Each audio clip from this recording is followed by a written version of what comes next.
right, guys, we all love our tools, but I got a list for you today. My top 10 items you could have in your toolbox that aren't tools. First up today is our rubber band. You know that ready to assemble furniture? We got our little tool that comes with it. Sometimes when it slips off, this can scratch it and make a mess, and then you got to take it back and get another piece. What I do is I take the rubber band, wrap it around the back of this, and just twist it around. Doesn't have to be pretty. If you do this, now if it bounces off, it's not going to tear things up. This can save you from having to do that project twice. Next up, some resealable plastic bags. This can save you when you're painting. I hate cleaning brushes when I don't have to, and then they're wet when you go back to painting. So if you're going to take a break from that painting project, just take it open, stuff it in there, get all the air out of it, get it nice and tight, throw in the fridge. That's going to save you from cleaning this up, and when you're back from lunch, you can get on that painting project again.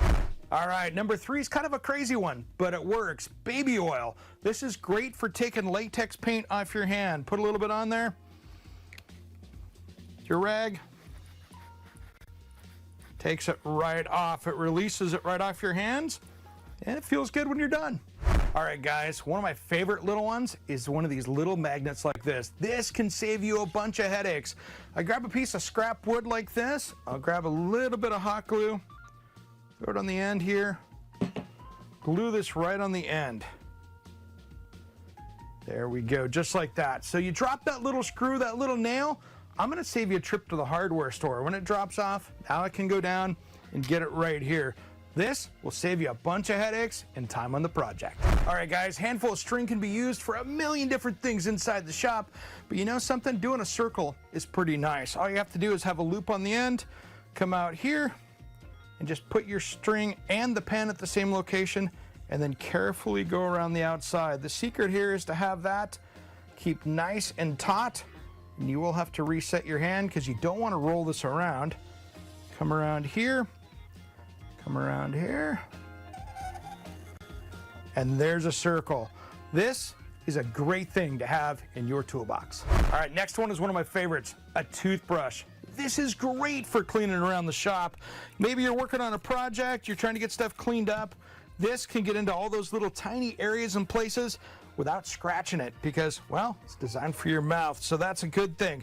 Now, the cool thing with this is you can go through and clean up a bunch of stuff. The nice thing is, when you're all said and done with that project, it's great for cleaning tools. It's something we always forget at the end of the project. All right, don't goof on me on this one, but an old fork can be a great thing to have around the shop in that toolbox.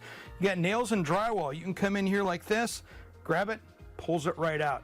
Who'd have thought that old fork could be used for another time? One of my favorite things to have in the toolbox is a bunch of toothpicks that can be used as little micro shims, or if you're in this situation right here where you've got a stripped out screw, this will fix that for you. So the first thing I do is I take some glue, get a bunch in here.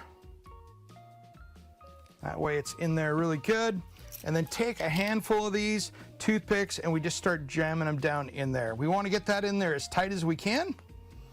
Get as many in there as possible. All right, that's pretty good there. Knock them in there as best I can.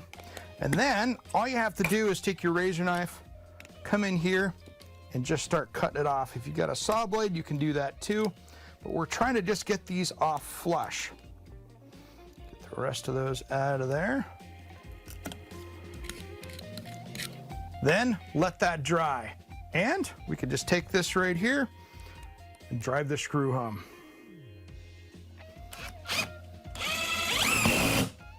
Good to go. It's that simple. All right, I got a crazy one for you here. Water bottle with a little bit of water is great when you forgot that level. Here we go.